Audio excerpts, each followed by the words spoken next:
Existe algo que han mantenido en secreto, algo tan monumental que al revelarse, toda tu certeza sobre Jesús comenzará a tambalearse. Un hueco de prácticamente 2 décadas en la existencia del personaje más trascendental del cristianismo, 18 años enteros donde los evangelios mantienen un mutismo total, 18 años que tienen el potencial de transformar eternamente tu entendimiento de la fe. Toma tu Biblia en este instante.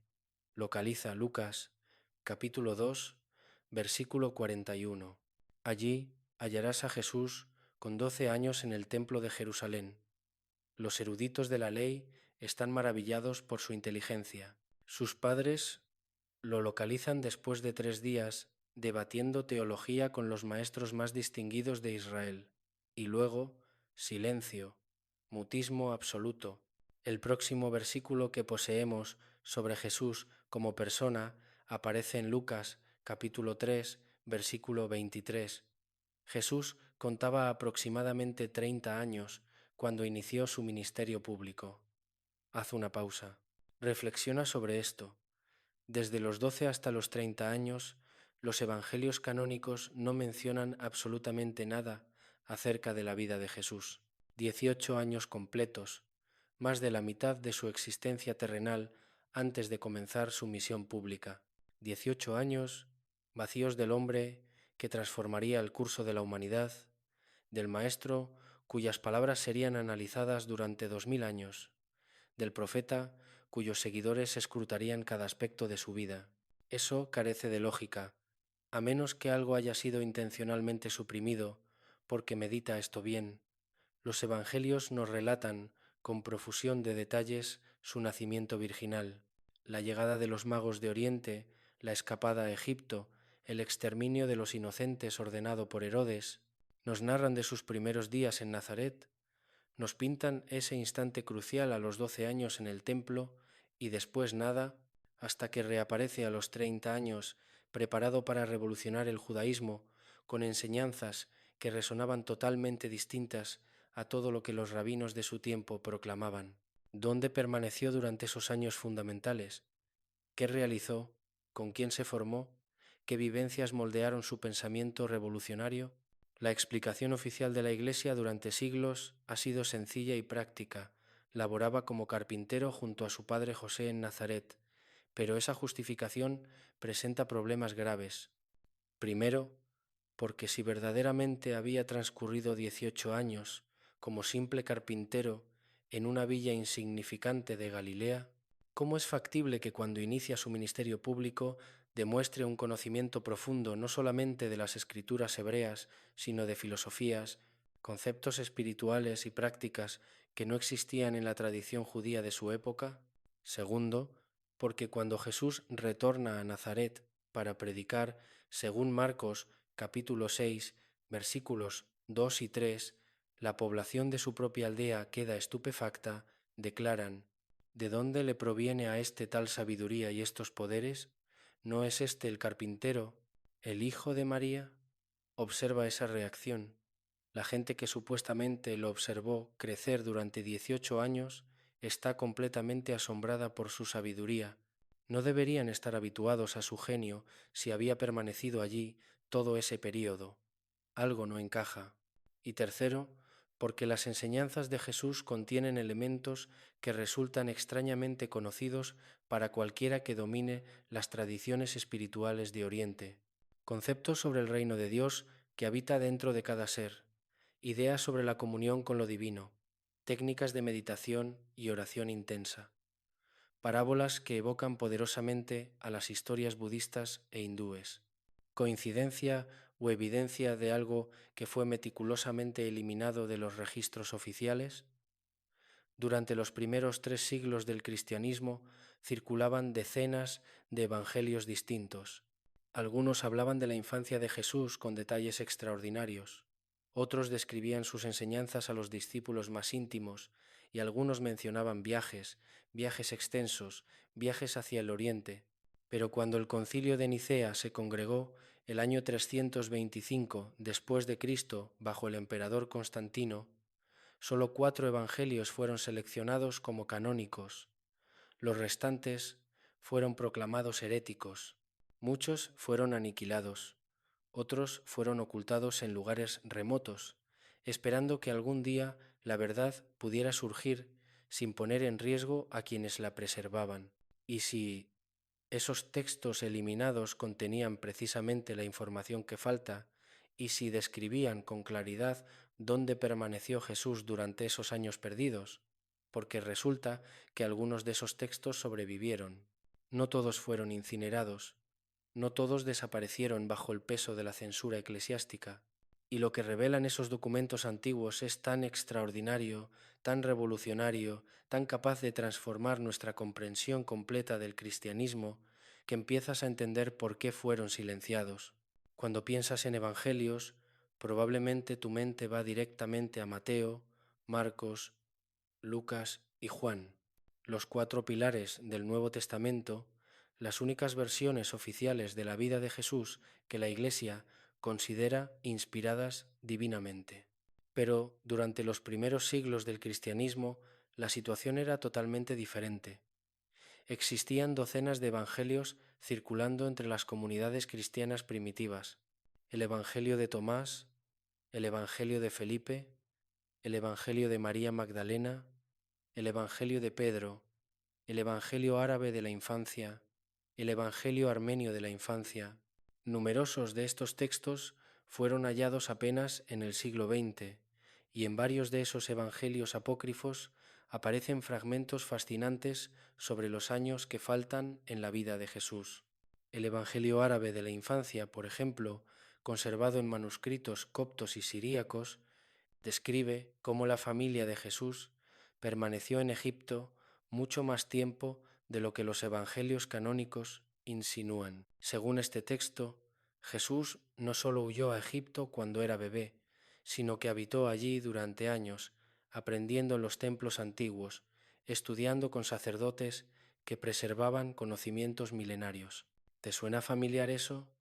Porque los propios evangelios canónicos admiten que Jesús estuvo en Egipto.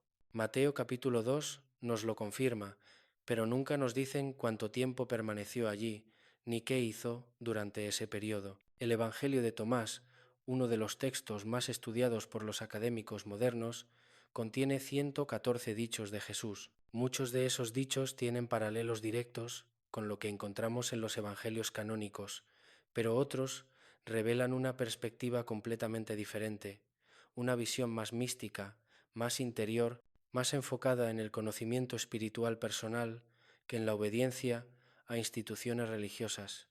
Y aquí viene algo crucial. El estilo de enseñanza en el Evangelio de Tomás recuerda poderosamente a los sutras budistas y a los Upanishads hindúes. Frases cortas, profundas, diseñadas para detonar una comprensión súbita en el estudiante. No explicaciones largas y detalladas, sino semillas de sabiduría que deben germinar en la conciencia de quien las recibe. ¿Coincidencia o evidencia de una formación espiritual que incluyó exposición a tradiciones orientales? Pero el texto más explosivo de todos es uno que pocos cristianos han escuchado mencionar: el Evangelio armenio de la infancia. Este documento, preservado en monasterios de Armenia durante siglos, contiene pasajes que describen cómo Jesús, después de su estancia en Egipto, viajó hacia el este siguiendo las antiguas rutas comerciales. Según las tradiciones preservadas en este Evangelio, Jesús no regresó inmediatamente a Nazaret después del fallecimiento de Herodes. En cambio, su familia, o quizás él solo cuando fue mayor, continuó viajando hacia Persia, hacia las tierras donde los magos que habían visitado su nacimiento tenían sus templos y escuelas de sabiduría. Ahora piensa en esto. Los evangelios canónicos nos dicen que magos de Oriente vinieron a adorar a Jesús cuando nació. Mateo, capítulo 2, versículos 1 y 2. Estos magos, probablemente sacerdotes zoroástricos de Persia, siguieron una estrella y trajeron regalos de oro, incienso y mirra. ¿Y luego qué? Los evangelios simplemente dicen que regresaron a su tierra por otro camino para evitar a Herodes y nunca más se les menciona. pero según las tradiciones preservadas en textos apócrifos y en comunidades cristianas orientales, esos magos dejaron información con la familia de Jesús, mapas, contactos, invitaciones a estudiar en sus templos cuando el niño fuera mayor, y cuando Jesús creció y sintió el llamado a prepararse para su misión, siguió esas indicaciones, tomó la ruta de la seda, ese camino antiguo que conectaba el Mediterráneo con India y China, la misma ruta que comerciantes, peregrinos y buscadores espirituales habían usado durante siglos.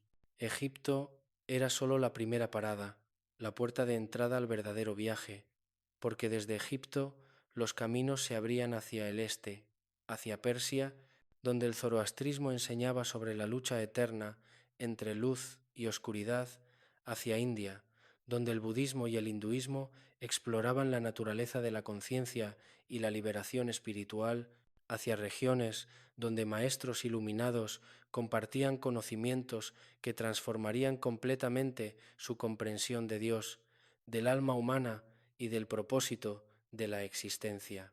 Pero Egipto era solo la primera parada de un camino mucho más largo hacia el corazón de Asia.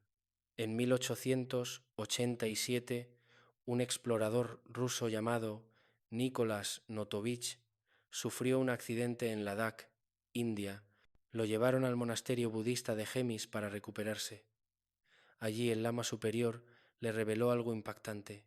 Existían manuscritos antiguos sobre un maestro llamado Isa que había venido desde Israel hacía más de 1800 años.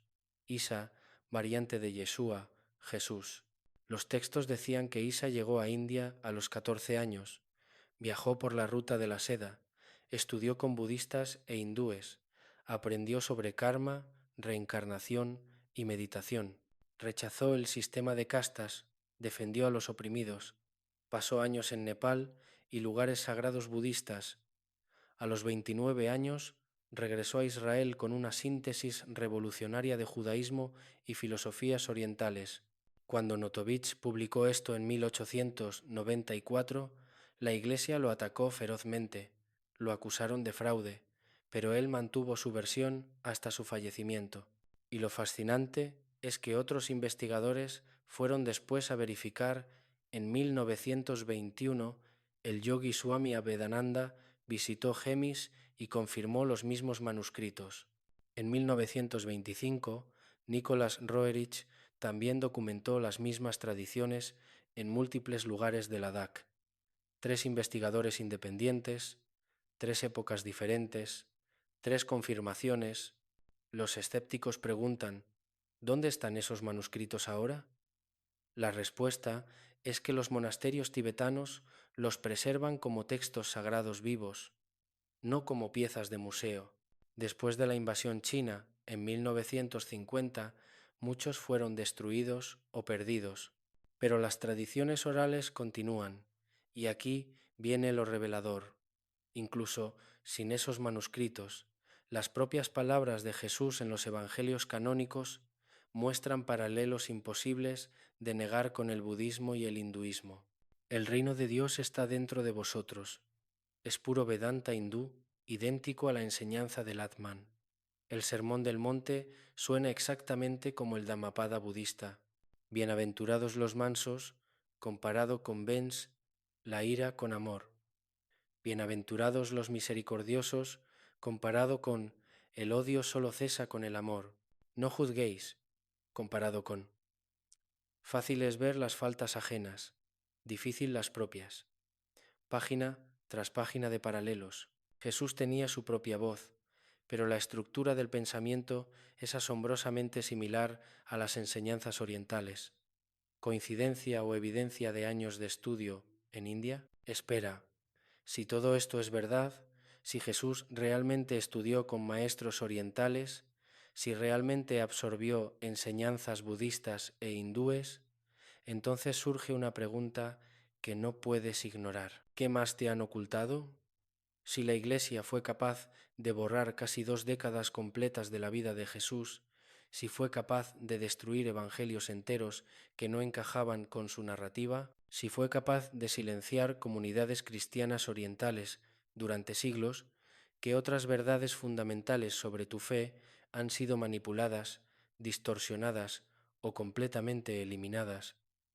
Piensa en esto por un momento. Toda tu comprensión del cristianismo se basa en 4 evangelios que fueron seleccionados por hombres con agendas políticas en el siglo IV, hombres que necesitaban una religión unificada para mantener el control del Imperio Romano, hombres que sistemáticamente eliminaron cualquier texto que amenazara su autoridad institucional.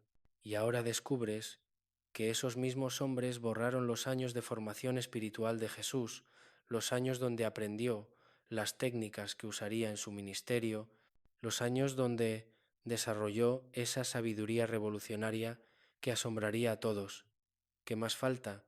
Que otras enseñanzas de Jesús fueron consideradas demasiado peligrosas para que las conocieras, que otros caminos hacia la iluminación espiritual fueron cerrados para mantenerte dependiente de una institución. Esta no es solo una cuestión histórica curiosa, esto afecta directamente tu vida espiritual ahora mismo, porque si el verdadero Jesús enseñaba sobre el reino interior, sobre conexión directa con lo divino, sobre técnicas contemplativas de meditación profunda, entonces, durante 2000 años te han estado dando una versión diluida, controlada, institucionalizada de sus enseñanzas, una versión diseñada no para liberarte espiritualmente, sino para mantenerte obediente. Según el doctor Bart Ehrman, profesor de estudios religiosos en la Universidad de Carolina del Norte y uno de los académicos más respetados del Nuevo Testamento, estos paralelos han intrigado a los estudiosos durante décadas. Si bien Ehrman no afirma categóricamente que Jesús viajó a India, reconoce que las similitudes entre las enseñanzas budistas y las palabras de Jesús son notables y difíciles de explicar solo por coincidencia. La doctora Elaine Pagels, profesora de religión en la Universidad de Princeton y especialista en evangelios gnósticos, ha señalado en múltiples ocasiones cómo ciertas enseñanzas de Jesús sobre el conocimiento interior tienen paralelos sorprendentes con tradiciones orientales.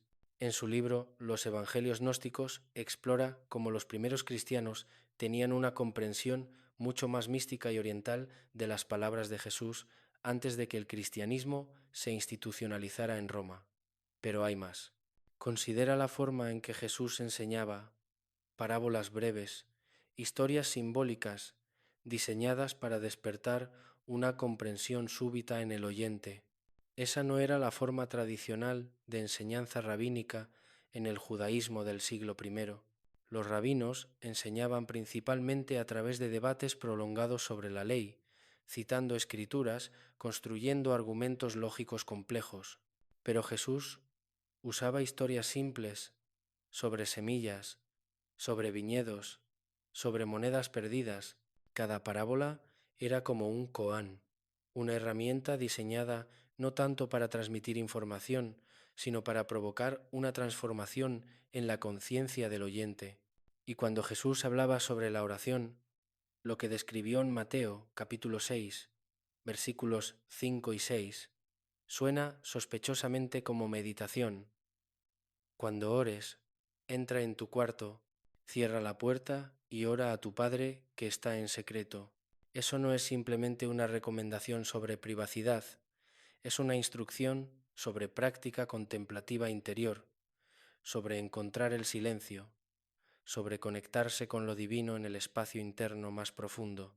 Las tradiciones budistas e hindúes llevan siglos enseñando exactamente eso, la necesidad de retirarse del ruido externo, entrar en el templo interior de la conciencia, encontrar allí la presencia de lo absoluto. Incluso la forma en que Jesús hablaba sobre el desapego material recuerda poderosamente las enseñanzas budistas sobre el desapego como camino hacia la liberación del sufrimiento. No os hagáis tesoros en la tierra, mas haceos tesoros en el cielo. No podéis servir a Dios y a las riquezas.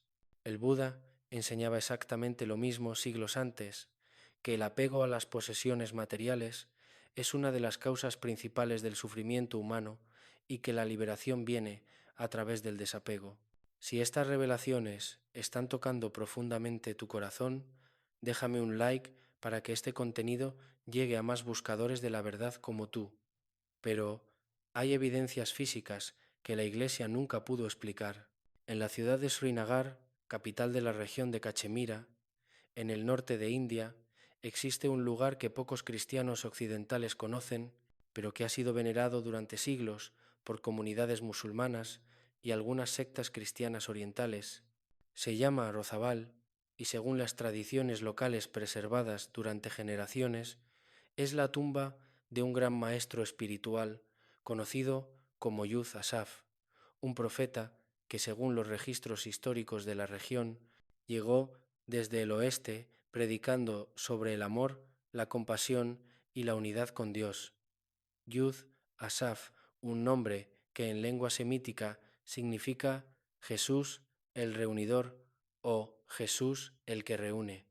Ahora bien, antes de que tu mente se cierre completamente a esta posibilidad, déjame presentarte los hechos documentados sin sensacionalismo, respetando tanto la tradición cristiana como las evidencias históricas preservadas en esta región. Según las tradiciones islámicas preservadas en textos persas y afganos antiguos, un profeta llamado Isa, el nombre árabe para Jesús, no falleció en la cruz. En cambio, sobrevivió a la crucifixión y viajó al este buscando las tribus perdidas de Israel que se habían dispersado por Asia siglos antes. Esos textos describen cómo Isa pasó décadas predicando en Persia, Afganistán y finalmente llegó a Cachemira, donde vivió hasta una edad muy avanzada.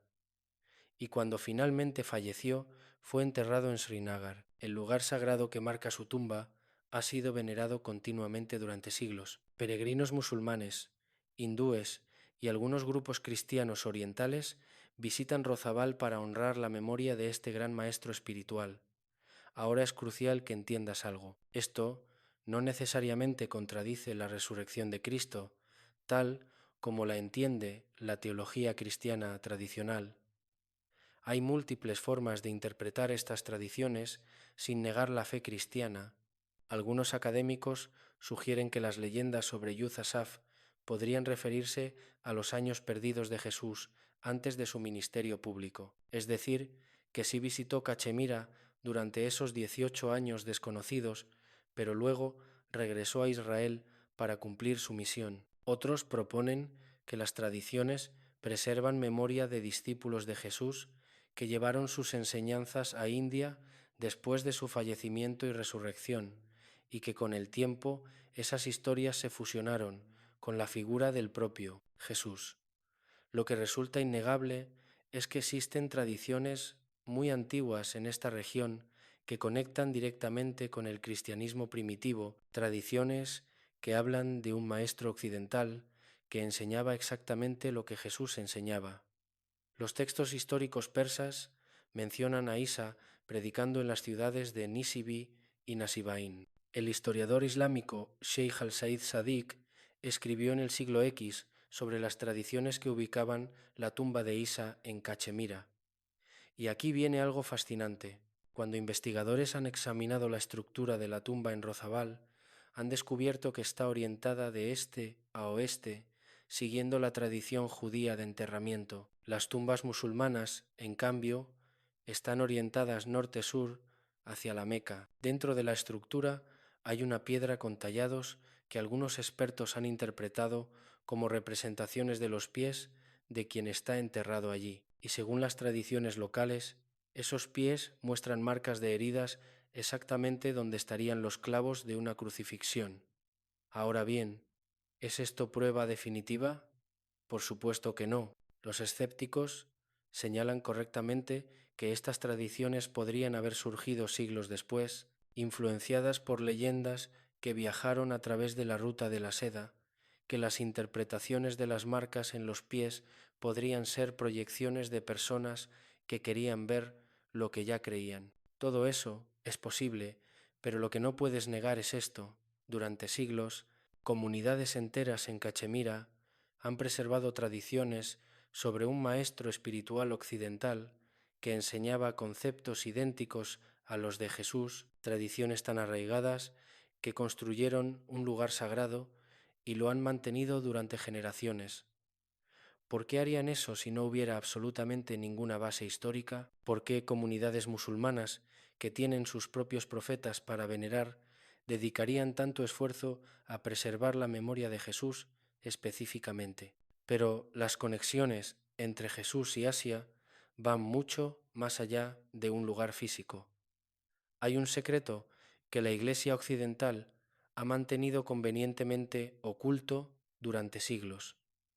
El cristianismo no se expandió solo hacia Europa. Durante los primeros siglos después del fallecimiento de Jesús, comunidades cristianas florecieron en Asia con tanta fuerza como en Roma o Constantinopla, y algunas de esas comunidades afirman tener conexiones directas con los años perdidos de Jesús. Comencemos con los cristianos de Santo Tomás en India. Esta comunidad, que existe hasta el día de hoy en el estado de Kerala de India, sostiene que fue fundada por el apóstol Tomás en el año 52 después de Cristo. Pero aquí viene lo fascinante. Según sus tradiciones orales preservadas durante casi 2000 años, Tomás no llegó a India como misionero pionero. Llevando una fe completamente desconocida, llegó a una región donde ya existían comunidades que conocían las enseñanzas de Jesús. ¿Cómo es posible que conocieran esas enseñanzas si Tomás fue el primer apóstol en llegar allí? Según las tradiciones preservadas por los cristianos de Santo Tomás, el propio Jesús había visitado India durante sus años perdidos. Había estudiado allí, había enseñado allí, y cuando Tomás llegó décadas después, encontró personas que recordaban al maestro llamado Isa. Tomás no tuvo que convencer a nadie desde cero, simplemente tuvo que decir: ¿recuerdan al maestro que estuvo aquí hace décadas? Yo fui su discípulo. Déjenme contarles el resto de su historia. Los documentos históricos confirman que comunidades cristianas existían en India desde tiempos extraordinariamente tempranos. Mucho antes de que el cristianismo se convirtiera en la religión oficial del Imperio Romano, mucho antes de que llegaran los misioneros europeos en el siglo XV, y no solo en India. Rastros de comunidades cristianas primitivas aparecen por toda Asia Central, Persia, incluso en China. Los documentos nestorianos descubiertos en las cuevas de Dunhuang, en China, describen cómo el cristianismo había llegado a China ya en el siglo VI, pero las tradiciones locales sugieren que la presencia cristiana en esas regiones era mucho más antigua. La famosa estela nestoriana, un monumento de piedra erigido en China en el año 781, describe la llegada del cristianismo a través de la ruta de la seda siglos antes. El texto grabado en la estela habla de enseñanzas sobre la luz interior, sobre la compasión universal, sobre la unidad con lo divino, conceptos que suenan tanto a budismo como a cristianismo. ¿Coincidencia o evidencia de que el cristianismo original, antes de ser romanizado y europeizado, tenía profundas conexiones con las tradiciones espirituales asiáticas? Piensa en esto. Cuando los comerciantes viajaban por la ruta de la seda, no solo llevaban sedas y especias, llevaban ideas, llevaban filosofías, llevaban historias sobre maestros espirituales que habían transformado sus vidas. Si Jesús realmente viajó por esas rutas durante sus años perdidos, habría dejado una estela de comunidades que recordaban sus enseñanzas, comunidades que preservarían esas memorias generación tras generación. Y eso es exactamente lo que encontramos cuando investigamos sin prejuicios. Comunidades dispersas por toda Asia que tienen tradiciones antiguas sobre un maestro occidental que enseñaba amor, compasión y unidad con lo divino. En Afganistán, antes de las guerras recientes, existían tradiciones sobre Isa predicando en ciudades como Herat y Balkh. En Persia, textos antiguos mencionan a un profeta nazareno que había estudiado con los sacerdotes zoroástricos. Incluso en Japón existe una aldea llamada Shingo, donde las tradiciones locales afirman que Jesús no falleció en la cruz, sino que escapó a Japón, vivió allí durante años y está enterrado en esa aldea. Ahora bien, no todas estas tradiciones pueden ser literalmente ciertas.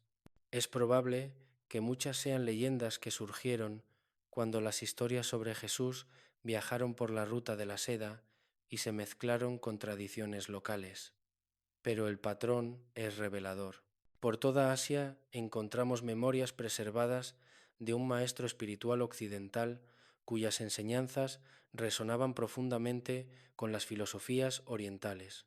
Esa inquietud en tu corazón sobre la verdadera historia tiene una explicación que permanecía oculta.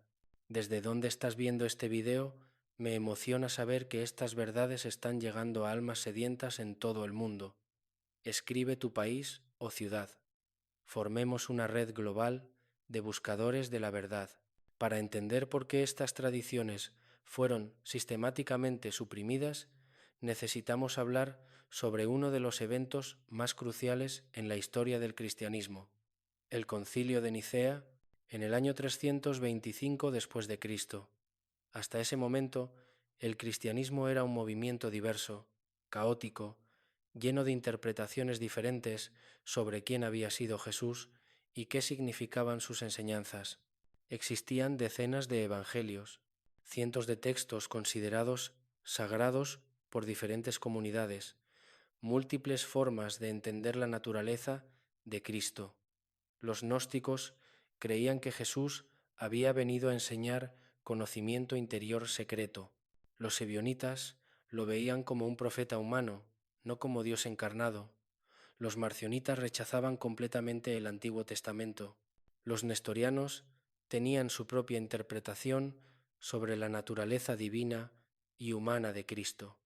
Era un hermoso caos espiritual, pero era un caos. Y el emperador Constantino, quien recientemente se había convertido al cristianismo, necesitaba orden, necesitaba una religión unificada que pudiera mantener cohesionado su imperio, necesitaba doctrina clara, necesitaba textos oficiales, necesitaba jerarquía, así que convocó a obispos de todo el mundo conocido a reunirse en la ciudad de Nicea, y allí, durante meses de debate tenso y frecuentemente violento, tomaron decisiones que transformarían el cristianismo para siempre. Decidieron qué evangelios serían considerados inspirados divinamente y cuáles serían rechazados como heréticos. Establecieron doctrina oficial sobre la Trinidad. Crearon credos que todos los cristianos deberían recitar. Organizaron la jerarquía eclesiástica y en ese proceso eliminaron sistemáticamente cualquier texto o tradición que no encajara con la narrativa que querían establecer. Los evangelios que mencionaban viajes de Jesús a Oriente fueron descartados. Las enseñanzas sobre conocimiento interior directo, tan similares al budismo y al hinduismo, fueron declaradas heréticas. Las comunidades cristianas que preservaban conexiones con tradiciones orientales fueron marginadas. El doctor Bart Ehrman, en su libro Cristianismos Perdidos, documenta meticulosamente cómo docenas de grupos cristianos primitivos fueron sistemáticamente borrados de la historia oficial, no porque sus creencias fueran necesariamente falsas, sino porque no se alineaban con lo que los obispos reunidos en Nicea decidieron que debía ser la versión correcta del cristianismo. La doctora Elaine Pagels, en Los Evangelios Gnósticos, describe cómo textos que enfatizaban la experiencia espiritual directa fueron suprimidos en favor de textos que enfatizaban la autoridad de la Iglesia institucional, porque una Iglesia poderosa necesita que las personas dependan de sacerdotes, de sacramentos, de instituciones. No puede permitir que las personas crean que pueden conectarse directamente con lo divino sin intermediarios. Y aquí viene lo crucial. Las tradiciones sobre los viajes de Jesús a Oriente amenazaban directamente esa estructura de poder, porque si Jesús había estudiado con maestros budistas e hindúes, si había absorbido enseñanzas sobre el conocimiento interior directo, si había aprendido técnicas de meditación y contemplación en monasterios orientales, entonces el cristianismo ya no era único, ya no era la única revelación divina, era parte de una tradición espiritual universal más amplia, y eso era inaceptable para una iglesia que necesitaba ser la única guardiana de la verdad. Así que los textos fueron quemados, las tradiciones fueron declaradas heréticas, las comunidades que las preservaban fueron perseguidas. Documentos históricos registran cómo bibliotecas enteras fueron destruidas después del Concilio de Nicea, como monjes que se negaban a entregar textos prohibidos fueron torturados o asesinados, como comunidades cristianas orientales que mantenían conexiones con tradiciones asiáticas fueron forzadas a convertirse o desaparecer. El Concilio de Nicea no fue un evento neutral de búsqueda de la verdad, fue un ejercicio de poder político. Fue el momento en que el cristianismo dejó de ser un movimiento espiritual diverso y se convirtió en una institución jerárquica controlada desde arriba. Y en ese proceso, la verdad sobre los años perdidos de Jesús fue una de las primeras víctimas.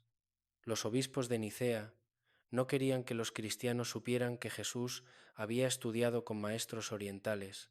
No querían que entendieran que sus enseñanzas tenían profundos paralelos con el budismo y el hinduismo. No querían que las personas se dieran cuenta de que el reino de Dios realmente está dentro de cada uno sin necesidad de intermediarios eclesiásticos, porque si las personas descubrían eso, la Iglesia perdería su poder de control.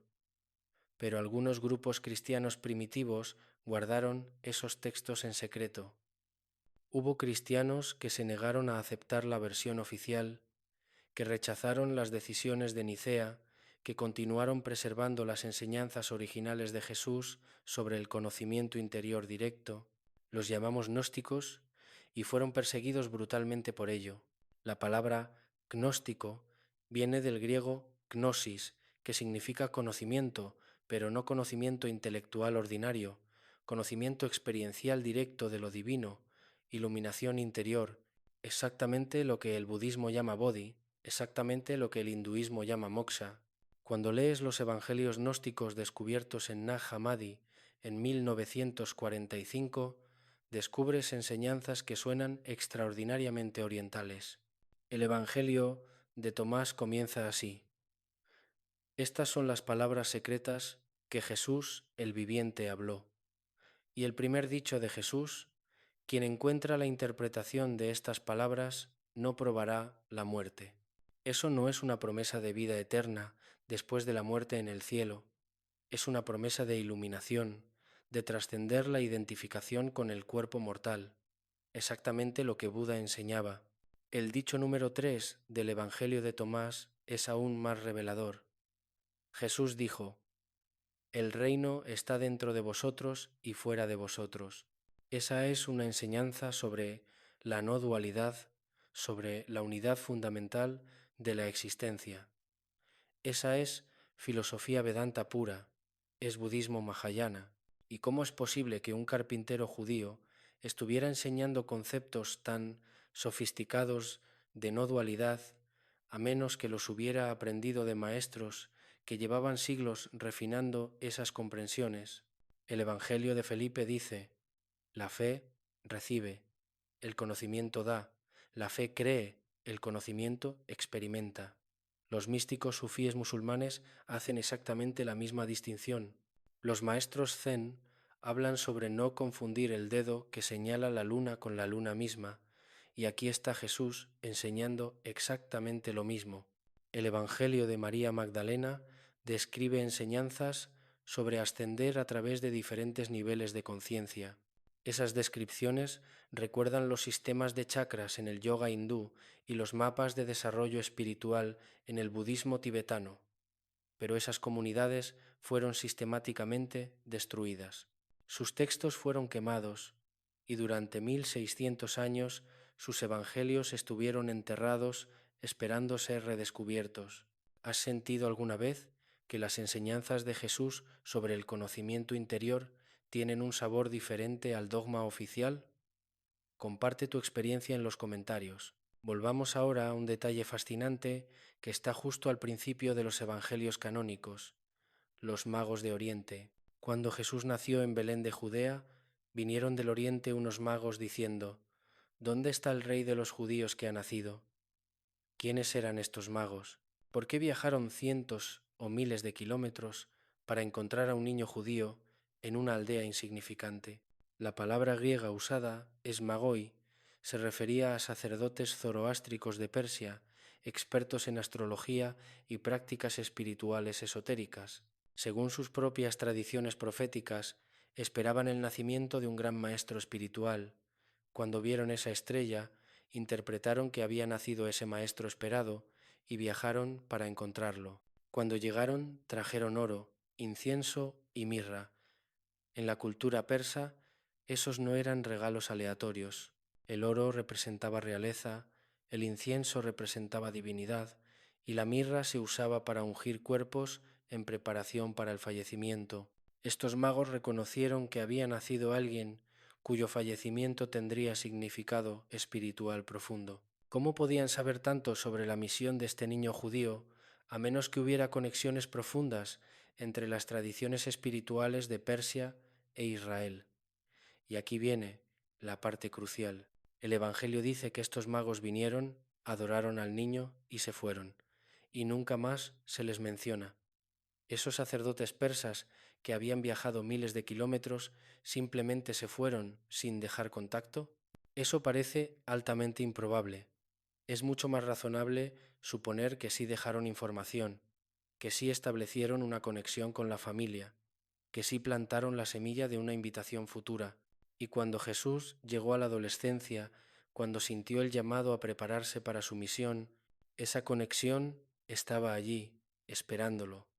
Las puertas de los templos persas estaban abiertas, la ruta de la seda estaba allí, llamándolo.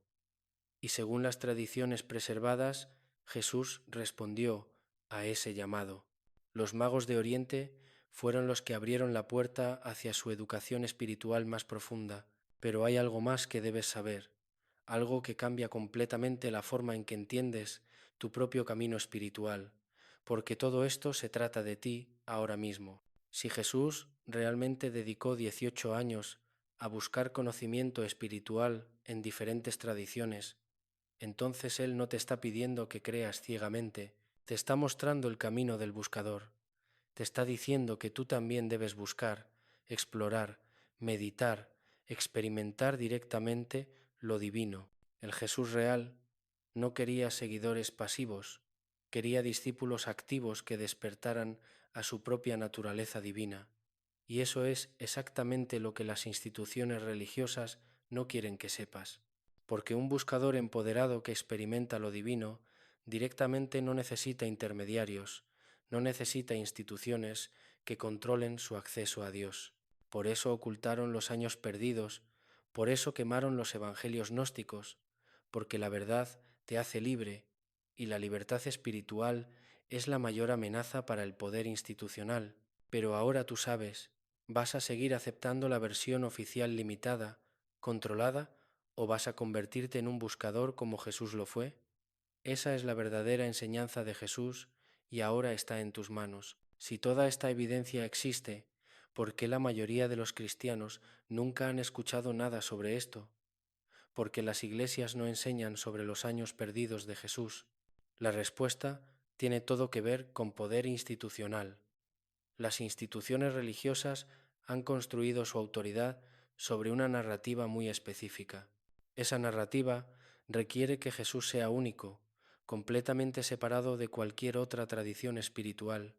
Requiere que el cristianismo sea la única revelación divina verdadera. Si Jesús estudió con maestros budistas e hindúes, entonces la base de esa autoridad exclusiva se tambalea. Las personas podrían preguntarse: ¿por qué necesito ir a la iglesia si el reino de Dios está dentro de mí? ¿Por qué necesito sacerdotes como intermediarios? Esas preguntas son peligrosas para instituciones que dependen de mantener a las personas en dependencia. Por eso, Nicolás Notovich fue atacado ferozmente. Por eso, académicos que publican investigaciones sobre evangelios gnósticos son ignorados.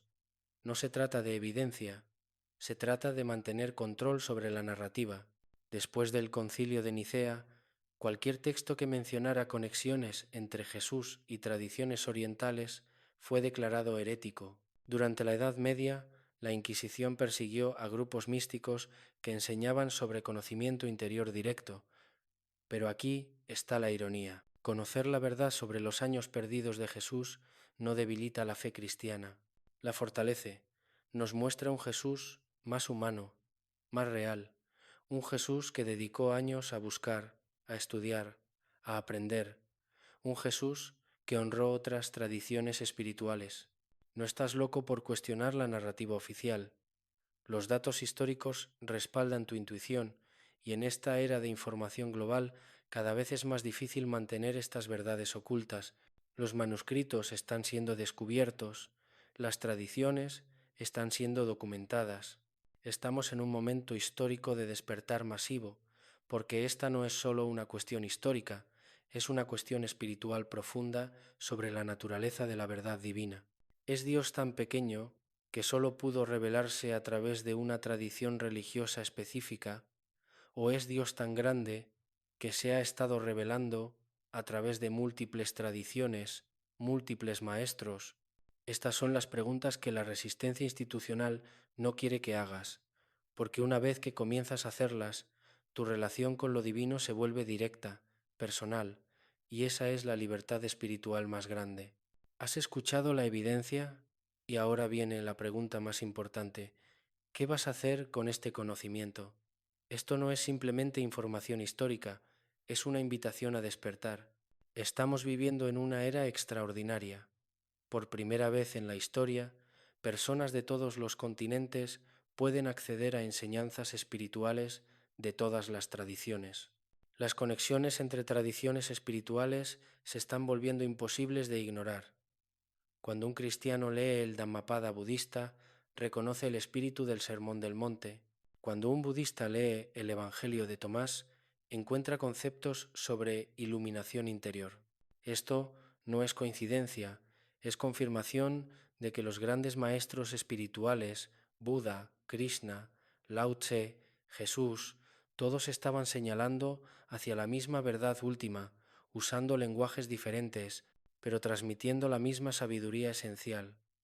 Y si Jesús realmente viajó a Oriente, entonces Él mismo nos está mostrando el camino, nos está mostrando que la verdad espiritual trasciende las fronteras religiosas, que Dios es demasiado grande para ser contenido en un solo libro, una sola tradición. Cada vez que compartes este conocimiento, estás ayudando a liberar a otros del dogma limitante.